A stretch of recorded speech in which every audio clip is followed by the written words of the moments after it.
The morning sun glinted off the glass conference room as Giles Calder slid the tablet across the table. On the screen, a grainy image of Nolan Brooks entering the competitor's building last Thursday evening was displayed. It was not exactly damning evidence of espionage, but it was more than enough for what they had already decided to do. "We have received concerning reports about your after-hours activities," Giles Calder said, his voice neutral, but his eyes cold. "Our employment agreement explicitly prohibits working for another company while employed here." Beside him, Milton Thorne's lips curled into something between a smile and a sneer. "We have a zero-tolerance policy for this kind of betrayal." Nolan Brooks felt nothing. Not fear, not anger, not even surprise, just a strange lightness, as if gravity had loosened its hold on him. He was 48 years old, and 3 years of constant anxiety, of carrying an entire company's digital safety alone, was evaporating in an instant. "You are terminated." "Effective immediately," Milton Thorne continued. He pushed a termination letter toward Nolan Brooks. "Security will escort you to collect your things." Nolan Brooks did not argue, did not try to explain. He simply nodded and said, "You are right. I should focus on one position." Their expressions flickered, confusion crossing their features before settling back into professional neutrality. They had expected tears, pleading, maybe anger, not this calm acceptance. What they could not see was the weight lifting from Nolan's shoulders as he placed his access badge on the table. Giles Calder cleared his throat, uncomfortable with Nolan's composure. "We will need all passwords and access credentials before you leave." Nolan Brooks smiled. "Everything is documented in the system knowledge base, just as protocol requires." That was another lie. The documentation existed, but it was like giving someone a map without a compass. It was technically complete but practically useless without his contextual knowledge. As security walked him to his desk, colleagues stared and whispered. Nolan Brooks packed his few personal items, a ceramic mug, a small plant that had somehow survived 3 years of neglectful watering, and a notebook full of system architectures only he truly understood. Preston Geller, the vice president of technology, watched from his glass-walled office, his expression unreadable. He made no move to intervene, though he knew better than anyone what would happen next. When the security guard escorted Nolan Brooks through the lobby, the spring air hit his face. He breathed deeply for what felt like the first time in years. By the time he reached his car, his phone buzzed with a message from Clara Albright. "Still on for 2 o'clock. Nolan typed back, "Yes, and now I can accept your full-time offer." 3 years of building someone else's empire was enough. 3 years of being the invisible infrastructure that kept everything running, while others took the credit. 3 years of warnings ignored, requests denied, and promotions passed over. Now it was over and the countdown had begun. Nolan Brooks knew that they had no idea what they had just set in motion. The security guard avoided his eyes, uncomfortable with his assignment. "Is it worth it?" Nolan Brooks asked him quietly. "Working for people who discard you this easily." The guard had no answer, just a practiced neutral expression. But Nolan Brooks saw the flash of recognition in his eyes. He understood exactly what was being asked. Nolan Brooks texted Clara Albright back, confirming that he would start his new position on Monday. What his former employers did not realize as they rushed him out during end-of-quarter processing when their data traffic peaked was that their entire system would require the specialized maintenance only he performed. The maintenance he had been begging them to let him train others to do. It was not sabotage, not revenge, just the natural consequence of ignoring warnings, of valuing systems over the people who built them. As he drove away, his phone began to ring. Preston Geller's number appeared on the screen. Nolan Brooks smiled and turned off the ringer. The clock was ticking, and there was nothing they could do to stop it. Nolan Brooks had not set out to become indispensable. That was a dangerous position in corporate America. But with each passing quarter, as his team evaporated and his responsibilities multiplied, he found himself as the sole guardian of a digital kingdom worth billions. It started 3 years ago when he was recruited from a smaller firm. He still remembered Preston Geller's promises during his interview. "We are building a world-class security team," Preston Geller had said, his eyes bright with genuine enthusiasm. "You will lead a specialized group focusing on our proprietary systems. The salary was not spectacular, but the challenge was irresistible. Building security architecture for cutting-edge technology, working with brilliant minds. Nolan Brooks signed immediately. Reality arrived by month 3. The first round of strategic restructuring eliminated 2 senior positions on Nolan's team. By month 6, another colleague left for better pay elsewhere. His replacement lasted 4 months before budget freezes eliminated the position entirely. A temporary situation, Preston Geller assured him. We will staff up next quarter. Next quarter became next year. Next year became let us reassess after the merger. The merger came and went, but the staffing remained at exactly 1 person. Nolan Brooks. Meanwhile, the systems grew more complex. The client base tripled. The attack vectors multiplied. Nolan Brooks built increasingly sophisticated protection measures, working nights, weekends, and holidays to keep pace with emerging threats. When he warned about critical vulnerabilities, his emails were acknowledged, but action items mysteriously disappeared from meeting minutes. When he requested additional staff, he was told to prioritize better. When he asked for compensation that matched his expanding responsibilities, he received praise instead of dollars. You are our rock star, Preston Geller would say, clapping Nolan's shoulder. Nobody understands these systems like you do. That was the problem. Nobody did understand them. Nobody wanted to understand them. Nolan Brooks offered to train others, to document the increasingly complex architecture that had evolved under pressure. The offers were met with nods, smiles, and zero follow-through. Last winter, he prevented a breach that would have exposed millions of client records. Working 72 hours straight, barely sleeping, he identified the intrusion pattern and built a new defense layer in real time. When the crisis passed, he received a $500 gift card and a mention in the company newsletter. The chief executive officer, who took credit for their robust security culture, received a 7-figure bonus. That was when Nolan Brooks realized what he had become. Not invaluable, but invisible. The infrastructure nobody sees until it fails. He tried one last time, scheduling a meeting with Preston Geller and the executive team. Our current security staffing is unsustainable, Nolan Brooks explains, showing charts, data, and industry comparisons. We need at least 3 more specialists to maintain this architecture properly. Preston Geller nodded sympathetically. After the 4th quarter results, he promised, "We are just in a temporary holding pattern." Nolan Brooks had heard that line for 3 years. Without proper staffing, this system requires continuous maintenance from someone who understands its entirety, Nolan Brooks warned. If I were hit by a bus tomorrow, you would have serious problems within days, catastrophic ones within weeks. The chief financial officer frowned. Sounds like we need better documentation, not more headcount. Nolan Brooks, something break inside him. I have submitted comprehensive documentation requests for 18 months. They have been deprioritized every quarter. An uncomfortable silence followed, then redirection, postponement, and vague promises. Nolan Brooks left that meeting knowing nothing would change and that he needed to change his own life. His health was deteriorating, and his relationships were strained by constant work emergencies. Then came the cybersecurity conference in Boston. Nolan Brooks was not supposed to attend. Travel budgets were frozen, but the organizer was an old college friend who got him a speaking slot on adaptive threat response architectures. The company could not refuse the free publicity. That was where Nolan Brooks met Clara Albright, the head of security for their largest competitor, Zephyr Digital. Clara Albright caught him after his presentation, impressed by the theoretical framework he had outlined. "The implementation must be fascinating," she said, her eyes bright with genuine interest. "I would love to hear more about how you have actualized these concepts." They talked for hours, carefully avoiding specifics about their employers. Just 2 professionals discussing theoretical approaches and architecture philosophies. It was the first real professional conversation Nolan Brooks had in years. As the conference ended, Clara Albright handed Nolan her card. "We could use your perspective on our new security framework. Strictly advisory, weekends only, nothing operational, nothing that would create conflicts."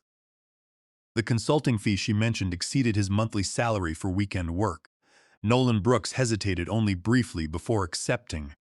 The work was advisory only, reviewing their proposed systems, not touching their actual infrastructure, nothing that violated confidentiality, and nothing operational that impacted either company. For 8 weeks, Nolan Brooks lived a double life. Weekdays, he maintained the digital fortress that protected billions in assets at Solus Technologies, unrecognized and undervalued. Weekends, he was respected, heard, and compensated appropriately for his expertise. During this time, Nolan Brooks consulted his legal counsel. He had patented his adaptive threat response architecture under 35 United States Code, Section 271. He licensed it to Solus Technologies under a strict conditional clause. The license would automatically terminate if his employment was terminated without cause. Nolan Brooks knew this clause was his ultimate protection, a destruction weapon hidden in plain sight. Then last Thursday, he parked 2 blocks from Zephyr Digital's office building for his regular meeting. Someone recognized his car, someone made assumptions, and someone decided he was dispensable. What they failed to understand was that their entire security infrastructure required specialized weekly adjustments that only Nolan Brooks knew how to perform. Adjustments he had tried to teach others, but nobody had time to learn. Adjustments that prevented the exact cascade of system failures he had warned about repeatedly. As he walked away from Solus Technologies, Nolan Brooks felt a deep sense of relief. The countdown had begun, and his former employers were completely unprepared for the storm that was about to hit them. By Friday afternoon, Nolan Brooks had signed Clara Albright's employment contract. He was now the chief security architect at Zephyr Digital, with a team of 8 specialists, triple his previous salary, and substantial equity options. The relief was physical, like putting down a weight he had carried for so long that he had forgotten what normal felt like. He spent the weekend preparing for his new role, sleeping more deeply than he had in years. There were no emergency alerts waking him at 3 o'clock in the morning, and no expectations of immediate response, just silence and rest. On Monday morning, Nolan Brooks arrived at Zephyr Digital headquarters. The lobby's soaring ceilings and natural light were designed to impress, but it was the respect that struck him most. "We are thrilled you are joining us, Nolan," Clara Albright said, giving him a proper orientation tour. "Let me introduce you to your team, his team." The word sounded foreign after years of solitary responsibility. 8 specialists, each with defined roles that complemented one another, looked at him with curiosity, not the desperate relief Nolan had grown accustomed to when appearing to solve the latest crisis. "We have heard incredible things about your adaptive security approach," said Silas Cross, a threat analysis specialist with bright eyes and quick hands. "We are looking forward to learning from you." By lunchtime, they were deep in an animated discussion about their current architecture. The team had questions, thoughtful ones. They challenged Nolan's assumptions, offered alternatives, and built upon his ideas rather than simply implementing them. This was what collaboration felt like. Nolan Brooks had almost forgotten. Meanwhile, across town, the first warning signs were appearing at Solus Technologies. Nolan Brooks did not need spies to tell him. The system's rhythms were as familiar to him as his own heartbeat. Monday afternoon would bring the first authentication bottlenecks as the weekly credential refresh cycle tried to execute without the manual override he always performed. By Tuesday morning, log files would begin to overflow, slowing response times. By Wednesday afternoon, exactly 72 hours after his departure, the cascading failures would begin during the peak of end-of-quarter processing. Nolan Brooks felt a small twinge of guilt, not for what would happen, as he had warned them repeatedly, but for the innocent employees and clients who would suffer alongside those who had made the decisions. His phone buzzed at 4:52 on Monday afternoon. It was Preston Geller. Nolan Brooks let it go to voicemail. "Nolan, it is Preston," the voice message said. "Look, there seems to be some issue with the authentication servers. Probably just a configuration thing. Call me when you get this. Thanks." Preston Geller's voice was casual, attempting to paint it as just a small technical hiccup. Nolan Brooks deleted the message. Tuesday morning brought 3 more calls from increasingly senior managers. By afternoon, the tone had changed dramatically. A voicemail from Milton Thorne was left. "Nolan, this is Milton Thorne. Our systems are experiencing significant slowdowns. The technical team has been unable to resolve the issue. The chief executive officer has authorized me to discuss terms for your return as a consultant to address these urgent matters. Nolan Brooks texted back a single line. I am focusing on one position now, as suggested by human resources. At Zephyr Digital, Nolan Brooks was immersed in building something new, rather than desperately maintaining something old. His team mapped out a security architecture that incorporated the best elements of his theoretical models with their existing infrastructure. Clara Albright checked in regularly, but never hovered. How are you settling in? Clara Albright asked. It is strange, Nolan Brooks admitted, having resources and actually being heard. Clara Albright nodded. We have all worked at places that did not value expertise. That is why our retention rate is triple the industry average. Late Tuesday night, Nolan's personal email chimed with a message from Preston Geller, marked urgent, critical system failure imminent. Name your consulting rate. Please respond immediately. Nolan Brooks closed his laptop without replying. Wednesday dawned bright and clear. At the morning team meeting, they finalized the implementation plan for the new security architecture. The energy was electric. 8 brilliant minds building something together, each contribution acknowledged and valued.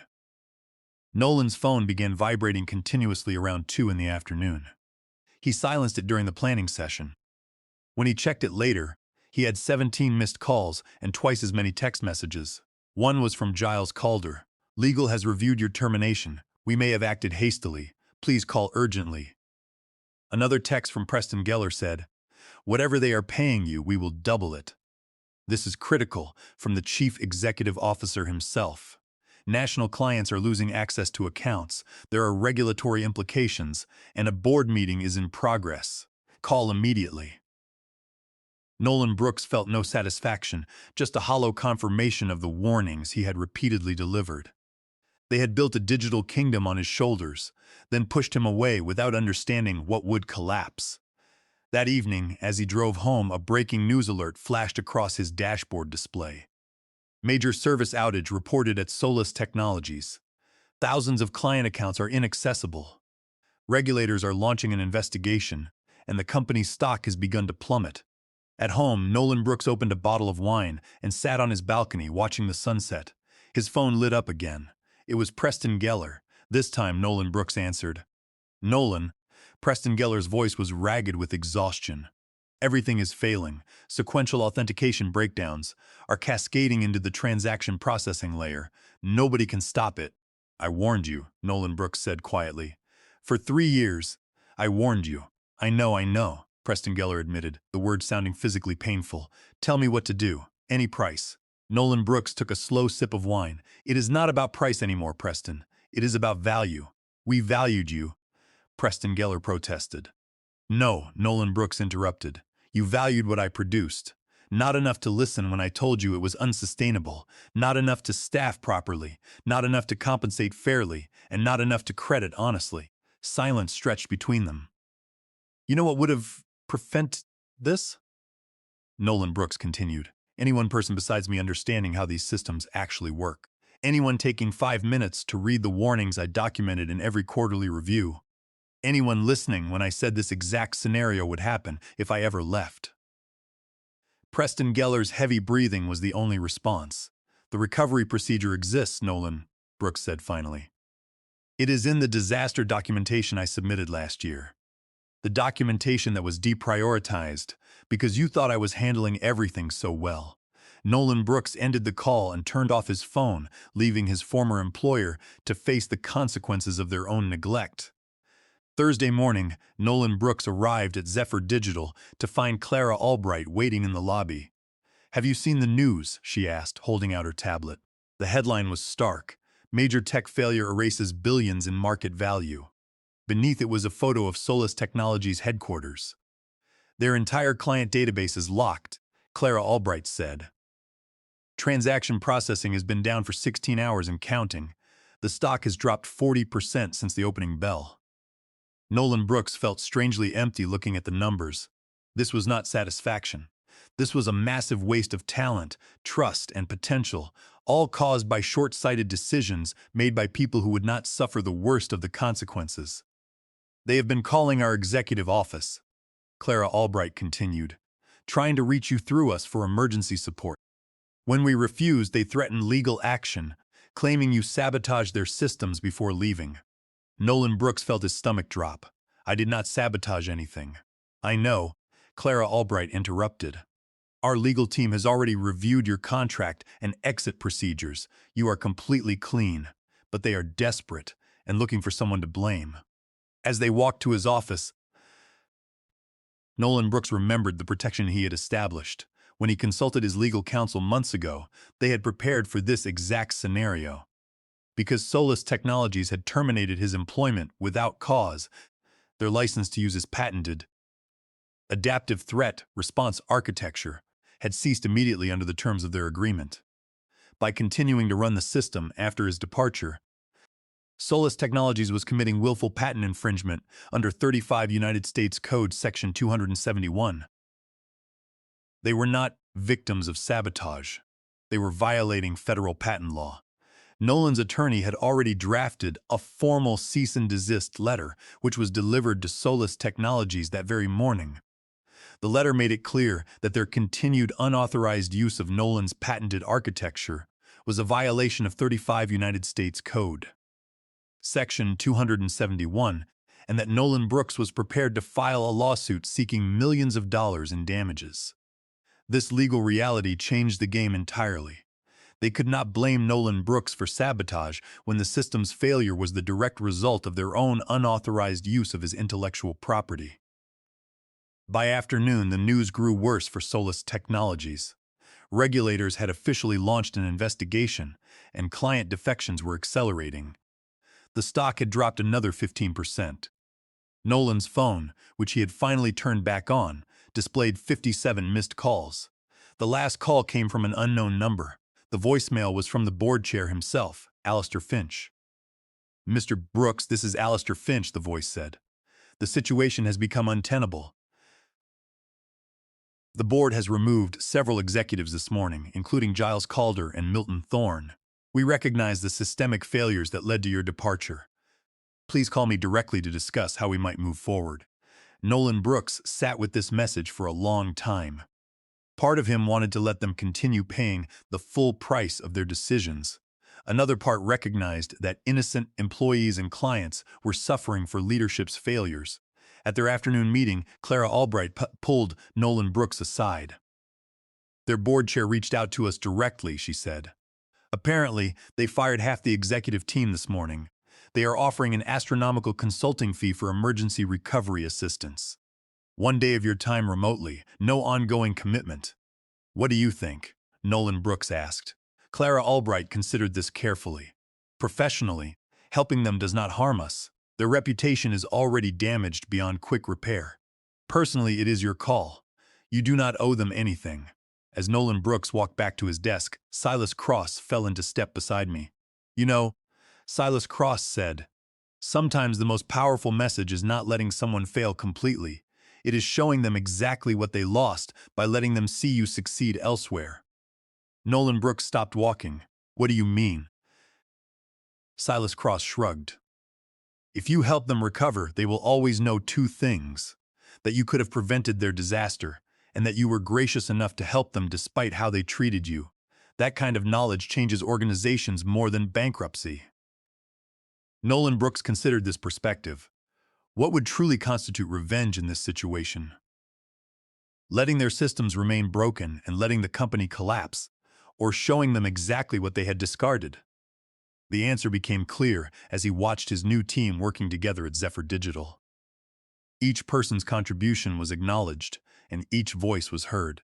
Nolan Brooks pressed the call button on his phone and dialed Alistair Finch's number. "More Brooks." Alistair Finch's voice carried the strained politeness of someone unused to making requests. "Thank you for returning my call, Mr. Finch." Nolan Brooks kept his tone neutral. "I understand your company is experiencing technical difficulties." "That is a major understatement," Alistair Finch admitted. "Our entire infrastructure has become essentially non-functional. The team cannot resolve the cascading authentication failures. The board has reviewed your employment histories and recent termination. It appears serious mistakes were made regarding your warnings and staffing requests. Yes, Nolan Brooks said simply, leaving the silence for Alistair Finch to fill. We are prepared to offer substantial compensation for your assistance in resolving this crisis. Name your figure. Nolan Brooks had considered this moment during his sleepless nights at Solos Technologies. He had imagined the satisfaction of rejecting their desperate pleas. But Silas Cross's words echoed in his mind. My consulting rate is $50,000 per hour, Nolan Brooks said, naming a figure that would have seemed absurd a week ago. There is a 4-hour minimum engagement, payment in advance to my specified account, and I have conditions beyond financial compensation. Alistair Finch did not hesitate. Done. What are your conditions? First, I work remotely. I will not set foot in your building. Understood. Second, I provide instructions only. Your team implements them. I will not directly access your systems. That is challenging, but acceptable. Third, I receive a public letter of apology in the business section of the national newspaper, acknowledging that I warned about these vulnerabilities repeatedly and was ignored.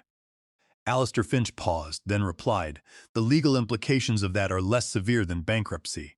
We agree.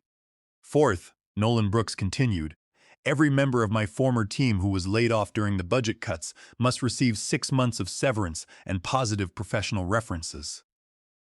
Fifth, you must create and fully fund the security team structure I originally proposed, with market rate salaries and proper management support. Silence stretched between them. These are not just demands for my benefit, Mr. Finch, Nolan Brooks explained. Without these structural changes, you will be right back here in 6 months when the next person burns out or leaves. I agree to your terms, Alistair Finch finally said. How soon can you begin? Transfer the payment, send written confirmation of all conditions, and I will start this afternoon. After ending the call, Nolan Brooks sat motionless, letting the reality settle around him. This was not revenge as he had originally imagined it, but something more profound. It was accountability, change, and recognition. Clara Albright knocked on his open door. How did it go? Nolan Brooks explained the agreement. Clara Albright nodded approvingly. Using their crisis to force structural change is impressive. It is not just about making them pay, Nolan Brooks said. It is about making sure this does not happen to the next person. Exactly why we wanted you here, Clara Albright replied with a smile. This approach actually aligns perfectly with our next phase. The board has approved our proposal to launch a security consulting division at Zephyr Digital. Nolan Brooks looked up, surprised. We have received 17 inquiries since the news of their failure broke, Clara Albright continued. Companies are terrified they might have the same vulnerabilities. Who better to lead that division than someone who just proved how essential proper security architecture is? The pieces clicked into place. Nolan's experience was not just valuable here, it was transformative, not just for him, but potentially for an entire industry that consistently undervalued the invisible infrastructure keeping it alive. I would like you to present the concept at next week's leadership meeting, Clara Albright added, with a proposed structure and staffing plan. After Clara Albright left, Nolan Brooks opened his laptop. Within minutes, his inbox pinged with the payment confirmation and a signed letter agreeing to all his conditions. He sent the detailed recovery instructions to Solos Technologies' technical team, step-by-step procedures to resolve the authentication cascade failure. The instructions were the same ones he had documented months ago, which had been buried in unread reports. For 4 hours, Nolan Brooks guided them through the recovery process, explaining why each step mattered, and teaching what should have been taught long ago. Preston Geller joined the video call midway through, his eyes hollowed from sleepless nights. Nolan, I want to apologize, Preston Geller began. This is not the time, Nolan Brooks interrupted. Let us focus on the recovery. By evening, the systems at Solos Technologies were stabilizing and transaction processing was resuming. It was too late to prevent significant damage to their reputation and stock price, but it was soon enough to avoid complete collapse. As the session ended, Nolan Brooks delivered one final message to the technical team. Every system you are working with has documented maintenance procedures. Read them and learn them, because building resilience is not about technology. It is about people. 1 month later, Nolan Brooks received an email from Alistair Finch. The email detailed the changes implemented. The full security team structure had been hired. A chief security officer now reported directly to the board, and the public letter of apology had been printed. Their market value remained 30% below pre-incident levels, but the cultural change was profound.